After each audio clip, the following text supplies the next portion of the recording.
Hello everyone, welcome to concept. मेरा नाम धर्मेंद्र राजभर है। आज हम बात करेंगे इंट्राडे स्टॉक्स के बारे में कि कल के लिए हम कैसे इंट्राडे स्टॉक्स को सेलेक्ट कर सकते हैं।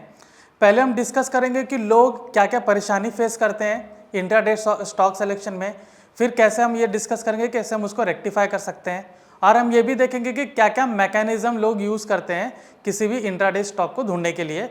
और उसके बाद हम डिस्कस करेंगे कि कैसे हम डेटाबेस पे एक अच्छा मैकेनिज्म यूज़ करके कैसे हम एक ट्रेड को सेलेक्ट कर सकते हैं, उसमें कुछ पसंदीदा स्टॉक्स आएंगे, ठीक है, और कैसे वो हम स्टॉक को अपने निफ्टी या बैंक निफ्टी के डायरेक्शन में ट्रेड ले सकते हैं, ठीक है। तो सबसे पहले डिस्कस करते हैं कि लोग इंट्राडे स्टॉक को सेलेक्ट कैसे करते हैं। ओके, सो अगर मैं बात करूं कि कोई भी सिस्टम के बारे में कि किसी स्टॉक को कैसे लोग कल के लिए सेलेक्ट करेंगे, तो सबसे पहला वो लोग क्या यूज़ करते हैं,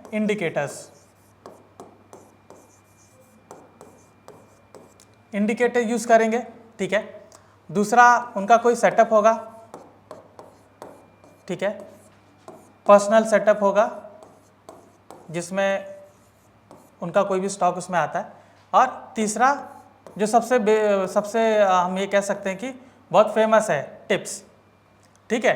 अब ये टिप्स उनको कहीं पर भी आएगा, चाहे वो व्हाट्सएप पे आए, चाहे वो टेलीग्राम पे आए, ठीक है, किसी पर भी आ सकता है, या फिर दोस्तों से उन्होंने सुना होगा, राइट। तो ये तीन जगह से उनको टिप्स मिलते हैं। आई मीन ये तीन जगह से वो लोग स्टॉक को पिकअप करते हैं, इंट्राडे स्टॉक को, ठीक है। सो इंडिकेटर्स बेस, अभी इंडिकेटर्स बेस में प्रॉब्लम उनको क्या होती है कि बहुत सारे इंडिकेटर्स लैगिंग होते हैं, ठीक है। स्टिल वहाँ से कुछ इंडिकेटर्स अच्छा परफॉर्म कर रहे होंगे तो वहाँ पर उनको स्टॉक मिल जाते हैं, ठीक है। दूसरा उनका पर्सनल सेटअप होता है जिसमें से कुछ पर्सनलाइज स्टॉक्स को लोग सेलेक्ट करके इंट्राडे ट्रेड ले लेते हैं, ठीक है। और तीसरा होता है उनको टिप्स, ठीक है। अभी ये तीनों में उनको प्रॉब्लम क्या फेस करनी पड़ती है वो देखते हैं, ठीक है। इनको यहाँ पर प्रॉब्लम्स क्या होती है, प्रॉब्लम्स ये होती है यहाँ पर कि उनको क्वालिटी स्टॉक्स नहीं मिलते हैं, क्वालिटी स्टॉक्स नहीं मिलते हैं, ठीक है। अगर मैं बोलूँ यहाँ पर कि कोई स्टॉक नेक्स्ट डे 2 या 3% आगे बढ़ गया, वो इनको यहाँ पर मिस आउट हो जाता है, तो इनको क्वालिटी स्टॉक्स नहीं मिलते हैं, ठीक है। दूसरा आप देखोगे कि निफ्टी 50 में बहुत सारे स्टॉक्स हैं, ठीक है, या निफ्टी 50 के अलावा भी बहुत सारे स्टॉक्स हैं, ठीक है। तो वो सारे स्टॉक्स को एक साथ फिल्टर करना थोड़ा मुश्किल होता है, ठीक है। तो मैं ये कहूँगा कि लार्ज सेट ऑफ स्टॉक्स ये कह सकते हैं, ठीक है, लार्ज सेट ऑफ स्टॉक्स जो उनको प्रॉब्लम होती है कि इतने सारे स्टॉक्स में मुझे कैसे चुनना पड़ेगा, ऑलराइट। और तीसरा हम इसमें कह सकते हैं थोड़ा टाइम कंज्यूमिंग होता है, ठीक है। अभी आप निफ्टी 50 में अगर सारे स्टॉक्स को अगर एनालाइज करना जाओगे तो काफ़ी उसमें टाइम लगता है, ठीक है। और एज ए वर्किंग प्रोफेशनल है तो आपको और भी ज़्यादा प्रॉब्लम होती है, राइट, कि कौन शाम को इतना बैठेंगे और 50 स्टॉक्स को उसमें सेलेक्ट करते हैं और फिर देखेंगे कि मुझे इसमें कल उसमें ट्रेड मिलेगा कि नहीं, तो ये उनको एक तकलीफ होती है, ठीक है। तो ये सारे प्रॉब्लम्स वो लोग फेस करते हैं। जब भी मैं बात करूं कि नेक्स्ट डे ट्रेडिंग के लिए मुझे कोई स्टॉक उसमें सेलेक्ट करना है तो मैं इन सेटअप के थ्रू जाऊंगा, ठीक है। तो ये दो सेटअप में मुझे ये तीनों प्रॉब्लम तो यहाँ फेस करने मिलेंगे, ठीक है, क्योंकि इंडिकेटर्स या फिर कुछ पर्सनल सेटअप है, आपको कुछ क्वालिटी स्टॉक्स वहाँ पर ढूंढने में परेशानी होगी। मान लीजिए कोई एक स्टॉक वहाँ पर आपको मिला जो 1 या 2% उसने मूव दे दिया, लेकिन कोई स्टॉक होता है जो 5% भी मूव दे देता है। या फिर मैं ये कहूँगा कि आपने कुछ सेट ऑफ 5 to 10 स्टॉक्स निकाले, उसमें हर किसी ने उतना अच्छा मूव नहीं दिया, राइट। तो इससे होता है आपका नंबर ऑफ ट्रेड्स बढ़ जाते हैं, नंबर ऑफ ट्रेड्स आपके बढ़ जाते हैं, ये ऊपर चला जाता है। और दूसरा फिर आपका इसी में ब्रोकरेज जो कॉस्टिंग होती है, ठीक है, ब्रोकरेज भी आपको काफ़ी ज़्यादा देना पड़ जाता है, तो ये भी बढ़ जाता है, ठीक है। तो कभी भी हम जब इंट्राडे स्टॉक को सेलेक्ट करते हैं तो ये सारी परेशानी को हमें फेस करना पड़ता है जब भी हम ये दो चीज़ हम देखते हैं, ठीक है। तीसरा हमारा आता है टिप्स, ठीक है, टिप्स। अभी टिप्स अगर आप देखें तो अगर कोई रिलायबल सोर्स है, ठीक है, कि कोई सर्टिफाइड पर्सन है, रिलायबल सोर्स है, तो वहाँ पर आप ले सकते हो, ठीक है। बट कई जगह आप देखोगे कुछ रिलायबल सोर्स नहीं होते, वो लोग बहुत गलत टिप देते हैं और काफ़ी लोग ज़्यादा इन्वेस्टमेंट लगाते हैं और बहुत सारा लॉसेस कर लेते हैं। फिर नेक्स्ट ट्रेड लेते हैं, उसमें और ज़्यादा इन्वेस्टमेंट लगाते हैं, सोचते हैं कि वहाँ से मेरा रिकवर हो जाएगा, बिल्कुल बल्कि ऐसा बिल्कुल नहीं होता है, ठीक है। तो टिप्स के भरोसे तो बिल्कुल नहीं रहना चाहिए, ठीक है। तो यहाँ पर टिप्स का आपको प्रॉब्लम होती है, अनलेस आपने खुद का स्टडी करके कुछ वहाँ पर निकाला हो, तब तक आप टिप्स के भरोसे आप बिल्कुल नहीं जाएंगे, ठीक है। टिप्स में एक और आता है, आप टिप्स में प्रॉब्लम होता है टाइम लैग, ठीक है, कि कॉल वो कब जनरेट हुआ, कब उन्होंने दिया, आपने कब व्हाट्सएप पे देखा, इसमें भी बहुत टाइम चला जाता है, ठीक है। और स्टॉक मार्केट में तो एवरी सेकेंड या एवरी मिनट आपके लिए वैल्यूबल है। 1 मिनट में आप देखोगे कि स्टॉक का प्राइस आगे चला जाता है, तो उसने ऑप्शन और फ्यूचर के प्राइस को भी काफ़ी असर होता है। तो जब भी मैं बात करूं इंट्राडे स्टॉक सिलेक्शन के लिए, चाहे आज के लिए या कल के लिए, तो मुझे ये सारी परेशानी फेस करनी पड़ती है, ठीक है। सो इसका निवारण क्या है, हम उस पर देखेंगे, ठीक है। इसको मैं कैसे सॉल्व कर सकता हूँ, पहले मैं वो देखूंगा, राइट।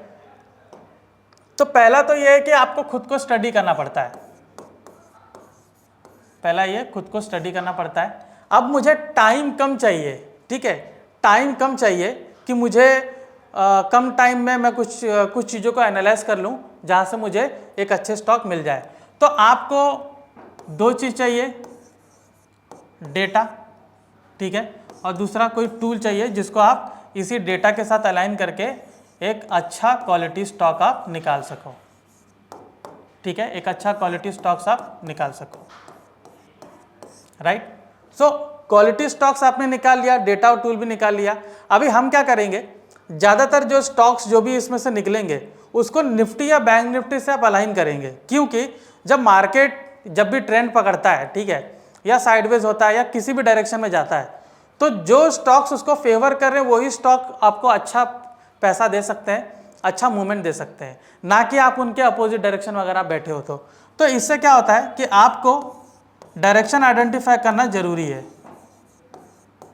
डायरेक्शन आइडेंटिफाई करना जरूरी है, ठीक है। तो पहला तो ये होता है कि आपको स्टडी करिए, स्टडी में आपको डेटा भी आएगा, स्टडी में आपको टूल भी आएगा, और इन्हीं के भरोसे आप डायरेक्शन आइडेंटिफाई कर सकते हो निफ्टी एंड स्टॉक्स का, ठीक है। ये आपने कर लिया। अभी डेटा में आपको क्या क्या चेक करना है वो हम चेक करते हैं। तो पहले आप फ्यूचर्स डेटा चेक करेंगे हम, राइट, फ्यूचर्स डेटा हम उसमें चेक करते हैं, और इसमें हम कभी फ्यूचर्स OI हो गया, ठीक है, ऑप्शंस डेटा हम उसमें चेक करते हैं, ठीक है। तो इस तरीके से मुझे मालूम पड़ेगा कि कौन सा स्टॉक्स मुझे एक अच्छा परफॉर्मेंस दे सकता है। हम IV भी चेक कर लेते हैं, इम्प्लाइड वॉलेटिलिटी, कि उस टाइम पे IV क्या चल रहा है, ताकि मुझे एक अच्छा ऑप्शन प्रीमियम के हिसाब से प्रॉफिट मिले, ठीक है। तो ये सारी चीज़ें हमें देखनी पड़ती है। तो सबसे पहला स्टेप्स अगर मैं इसमें देखूँ, ठीक है, कि हमने ये सारी चीज़ें तो मुझे देखनी है, लेकिन मुझे फॉलो कैसा करना वो इम्पॉर्टेंट है। तो पहले मैं क्या करूँगा, पहले मैं निफ्टी के डायरेक्शन को आइडेंटिफाई करूँगा कि निफ्टी का ट्रेंड क्या चल रहा है, ठीक है, निफ्टी का डायरेक्शन में देखूँगा। और निफ्टी का डायरेक्शन अगर हम चेक करेंगे तो सबसे अच्छा डेटा होता है हमारा फ्यूचर OI, ठीक है, फ्यूचर OI डेटा होता है। तो फ्यूचर OI डेटा में हम डिस्कस करते हैं कि निफ्टी का डायरेक्शन आइडेंटिफाई करने के लिए मुझे बाइंग और सेलिंग एक्यूमुलेशन देखना पड़ता है, राइट। तो अगर लोगों का सेंटिमेंट्स यही है कि बाजार ऊपर रह सकता है निफ्टी, ठीक है, अभी वो सेंटिमेंट्स किसी भी बेसिस पे हो सकता है, फंडामेंटल बेस पे हो सकता है, टेक्निकल बेस पे हो सकता है, या उनका कोई अलग परसेप्शन होगा उसके बेस पर हो सकता है। तो इससे होगा कि अगर उनका परसेप्शन है कि निफ्टी ऊपर जाएगा, तो वो क्या करेंगे, निफ्टी के फ्यूचर को बाय करेंगे। तो इससे क्या होगा, एक नया कॉन्ट्रैक्ट ओपन होगा, राइट। तो OI आपका बढ़ेगा, जो फ्यूचर कॉन्ट्रैक्ट ओपन होता है तो OI आपका इंक्रीज होगा, और साथ में आपका प्राइस भी इंक्रीज होगा, क्योंकि यहाँ पर निफ्टी की डिमांड बढ़ रही है, ठीक है, कि निफ्टी ऊपर जा सकता है, तो आपका OI और प्राइस साथ में बढ़ना शुरू करता है। तो ये आपका क्या बताता है कि यहाँ पर आपका लॉन्ग बिल्टअप है, ठीक है, ये आपका लॉन्ग बिल्टअप है, राइट। अभी सिमिलरली अगर मुझे ऐसा लगता है कि यहाँ पर एक अभी लॉन्ग बिल्टअप है, थोड़ा ऊपर गया, वहाँ पे जो थोड़ा प्रॉफिट बुकिंग शुरू होती है, मैं मान लीजिए मैंने 10 लॉट लिया है, तो उसमें से 2-3 लॉट या 5 लॉट मैं उसमें निकाल लेता हूँ, तो होगा क्या, वो कॉन्ट्रैक्ट क्लोज होगा, तो OI आपका क्या होगा, थोड़ा नीचे आएगा, और साथ में प्राइस भी नीचे आएगा, ठीक है। ये आपका होता है लॉन्ग अनवाइंडिंग, ठीक है। लॉन्ग अनवाइंडिंग नीचे का डायरेक्शन नहीं होता है, लॉन्ग अनवाइंडिंग मतलब थोड़ी वहाँ पर प्रॉफिट बुकिंग चल रही है, ठीक है। ये तो हो गया आपका बुलिश वाला सिनेरियो। अभी अगर बैरिश का सिनेरियो अगर मैं देखूँ, तो सिंपल सी बात है, मैं निफ्टी में जाके शॉर्ट पोजीशन बनाऊंगा, क्योंकि मुझे लग रहा है निफ्टी में करेक्शन आ सकता है। तो मैंने क्या किया है, मैंने स्टॉक को बोरो करके सेल किया है, मीन फ्यूचर को बोरो करके सेल किया है। तो मेरा एक नया यहाँ पर नया कॉन्ट्रैक्ट ओपन होगा, सिमिलरली OI आपका इंक्रीज होगा, और वहीं पर यहाँ पर सिंस डिमांड नहीं सप्लाई ज़्यादा है क्योंकि मैं बेच रहा हूँ तो प्राइस आपका नीचे जाएगा, ठीक है। और ये कंसिडर होगा शॉर्ट बिल्टअप में, ठीक है, शॉर्ट बिल्टअप में। सिमिलरली मैंने शॉर्ट किया है, कुछ लेवल पर जाके मैं अपना प्रॉफिट बुक करूंगा तो वहाँ पर मेरा क्या होगा, OI मेरा गिर जाएगा क्योंकि मेरा कॉन्ट्रैक्ट क्लोज हुआ है, और साथ में प्राइस थोड़ा सा बाउंस बैक करता है, ठीक है, तो प्राइस थोड़ा सा ऊपर आएगा। इसको बोला जाता है शॉर्ट कवरिंग, इसको बोला जाता है शॉर्ट कवरिंग। सो अगर मैंने साइकिल में इसका देख रहा हूँ, ज़्यादातर मेरा लॉन्ग बिल्टअप, लॉन्ग LU ऐसा मुझे ज़्यादा दिख रहा है। अगर मैं कुछ दिनों का मैं साइकिल निकालता हूँ, चाहे 15 दिन या 20 दिन का मैं साइकिल निकालता हूँ, उसमें मुझे लॉन्ग बिल्टअप, लॉन्ग अनवाइंडिंग मुझे ज़्यादा दिख रहा है, तो क्लियर इंडिकेशन है कि ये स्टॉक जो ये पर्टिकुलर निफ्टी जो है ये अप ट्रेंड रह सकता है, ठीक है। तो मैं जो स्टॉक सिलेक्शन करूँगा वो अप ट्रेंड की ओर ही करूँगा, ठीक है। सिमिलरली अगर वहाँ पर मेरा शॉर्ट या शॉर्ट कवरिंग मुझे ज़्यादा दिख रहा है तो ये मुझे इंडिकेट कर रहा है कि जो निफ्टी है वो डाउन ट्रेंड रह सकता है। तो जो भी मैं स्टॉक सिलेक्शन करूंगा उसमें डाउन ट्रेंड का ट्रेड ढूंढूंगा, तो मतलब जो स्टॉक नीचे जा रहे हैं मैं उन स्टॉक को पहले पकड़ूंगा, वो स्टॉक को बिल्कुल अवॉइड करूंगा जो ऊपर की ओर जा रहे हैं, ठीक है। सो ये मेरा कंडीशन है निफ्टी का डायरेक्शन आइडेंटिफाई करने के लिए। तो चलिए एप्लीकेशन पे चलते हैं और देखते हैं कि मैं निफ्टी के डायरेक्शन को किस तरीके से आइडेंटिफाई कर सकता हूँ। तो मैं जाऊँगा ट्रैक में, और ट्रैक में मैं सेलेक्ट करूँगा बिल्टअप स्क्रिप्ट सिंबल, ठीक है। मैंने बिल्टअप स्क्रिप्ट सिंबल ओपन किया,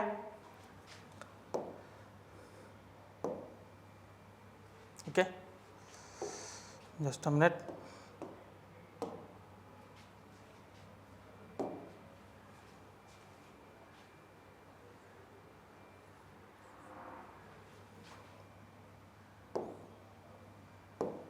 ट्रैक में हम जा रहे हैं और बिल्टअप स्क्रिप्ट सिंबल को ओपन कर रहे हैं, ठीक है।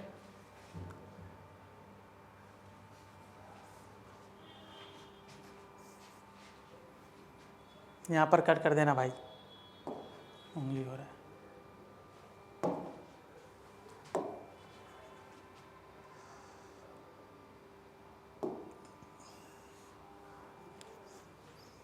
Okay, start year, okay.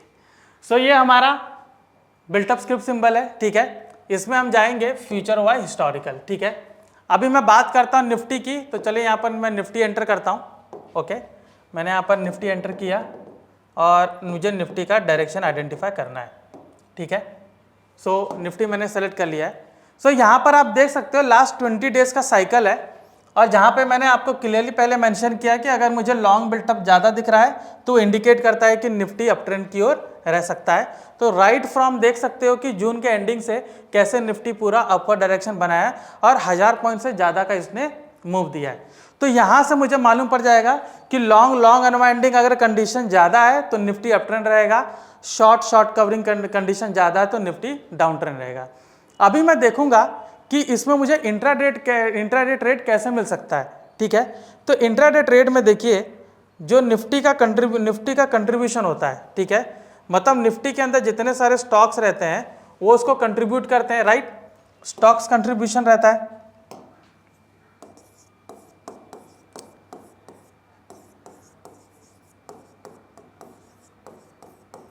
Stock contribution मतलब ये जो स्टॉक्स रहते हैं ये ड्राइविंग फोर्स है, ठीक है। ये क्या है, आपके ड्राइविंग फोर्स है जो निफ्टी को ऊपर या नीचे लेके जाते हैं, ठीक है। और इन्हीं में हमें ज़्यादा अच्छा ट्रेड मिलता है, राइट। तो जो स्टॉक ज़्यादातर ये देख रहे हैं कि निफ्टी को ऊपर खींच रहे हैं, तो अगर निफ्टी भी अप ट्रेंड है तो मैं अप ट्रेंड वाले स्टॉक को पहले कैच करूंगा, और देखूंगा कि निफ्टी डाउन ट्रेंड है तो मैं ये देखूंगा कि कौन से स्टॉक्स जो है एक ड्राइविंग फोर्स की तरह से जैसे काम करें जो निफ्टी को नीचे की ओर ले जा रहे हैं, राइट। तो यहाँ पर मुझे ये देखना है कि स्टॉक कंट्रीब्यूशन कैसा है, ठीक है।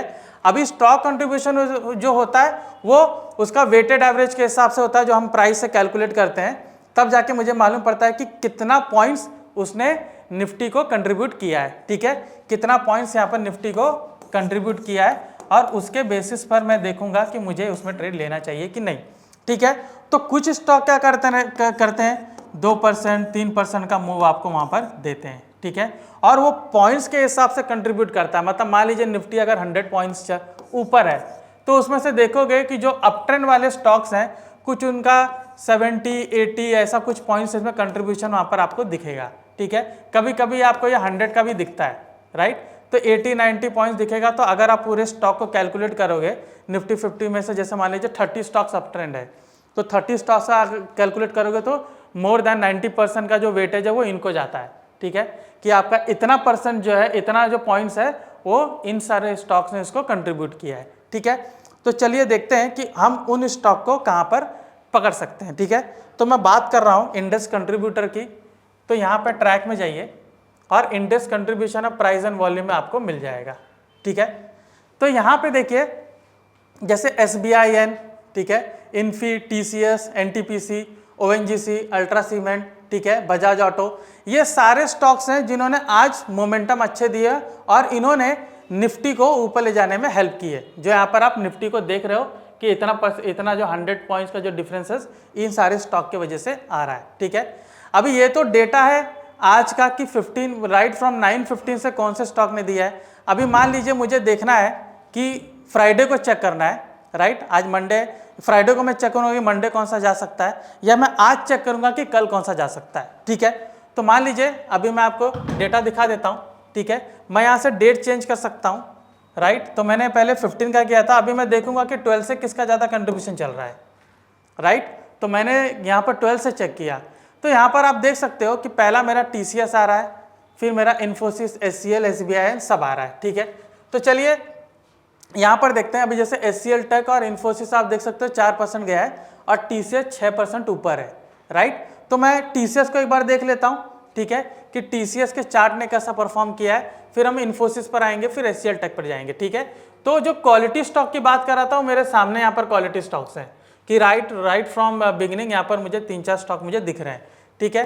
तो अगर मैं TCS को चेक करता हूँ कि TCS का मूवमेंट कैसा है, तो यहाँ पर आप देख सकते हो TCS का, देख सकते हो कैसे 12 तारीख से यहाँ पर मूवमेंट इसने दिया है, ठीक है। उसके पहले से आप देख सकते हो कि जहाँ पर उसने यहाँ पर एक रेजिस्टेंस बनाया था, ठीक है।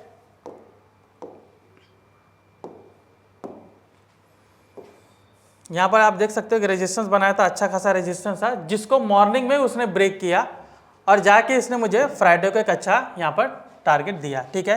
राइट फ्रॉम 4000 से लेके देखिए 4160 तक गया, बहुत स्ट्रॉन्ग मूवमेंट था, ठीक है। मतलब आप यहाँ पर क्लियरली देख सकते हो कि 3-4% का मूवमेंट आपको वहाँ पर उसने दे दिया, ठीक है।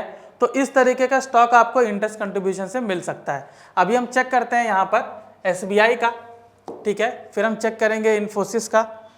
तो चलिए पहले इन्फोसिस का ही देख लेते हैं कि इन्फोसिस ने किस तरीके से यहाँ पर दिया है, ठीक है। तो इन्फोसिस मैं यहाँ पर चेक कर रहा हूँ, तो यहाँ पर देखिए इन्फोसिस, देखिए इन्फोसिस का मूवमेंट है, देख सकते हो कि कैसे यहाँ पर इसने वापस से यहाँ पर कैसे रेजिस्टेंस को ब्रेक किया, ठीक है, और किस तरीके से इसने यहाँ पर मोमेंटम दिया है, राइट। और वो पूरा आगे तक उसने कैरी फॉरवर्ड किया, उसने आज भी आगे देख सकते हो यहाँ से ऊपर तक कैसे कैरी फॉरवर्ड किया है, ठीक है। अगर आज भी यहाँ पर हम ट्रेड लेते हैं तो देख सकते हो यहाँ पर 1712 से 1725 तक का इसने मोमेंटम दिया है, ठीक है। अभी हम इसमें चेक करेंगे कि SBI का कैसा है, ठीक है।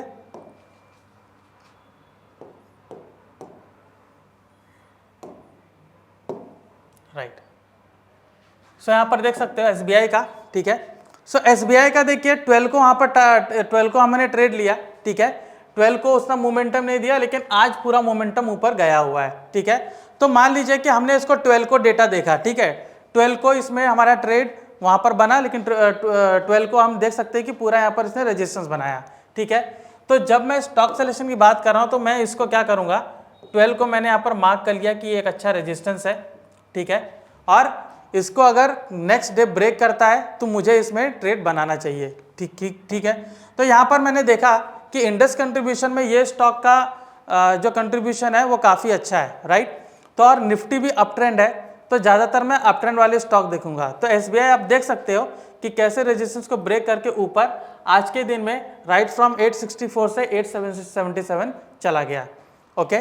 सो इस तरीके से आप इंडेक्स कंट्रीब्यूशन और निफ्टी को यूज़ करके आप एक अच्छा ट्रेड बना सकते हो। तो यहाँ पर सबसे पहला मैंने आपको बताया था कि मुझे स्टडी करना है, क्या स्टडी करना है, डेटा स्टडी करना है, ठीक है।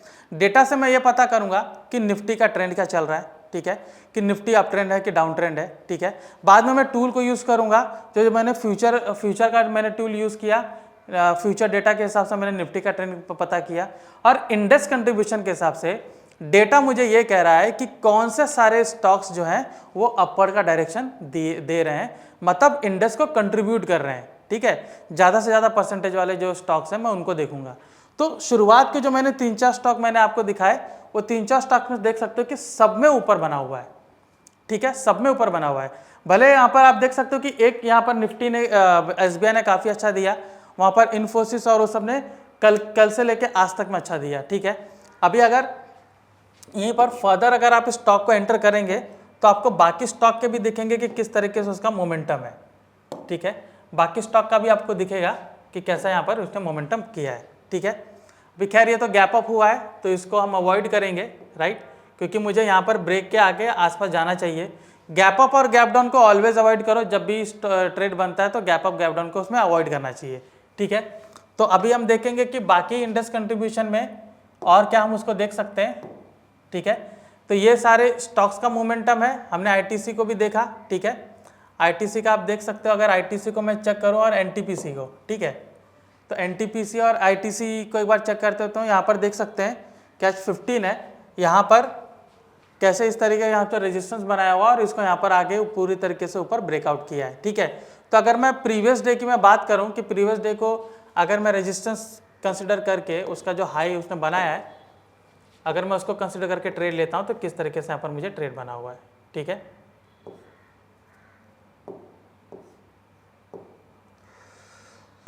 जस्ट अ मिनट, इसका यहाँ पर हम मार्किंग कर लेते हैं, ठीक है।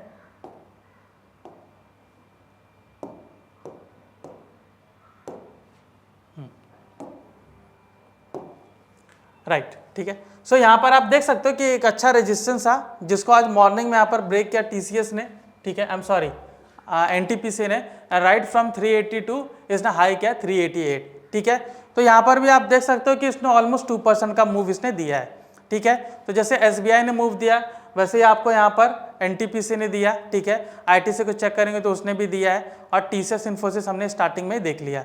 तो इस तरीके से आप जब स्टॉक को सेलेक्ट करेंगे इंडेक्स कंट्रीब्यूशन से तो आपको इतना अच्छा मूव दे सकता है, ठीक है।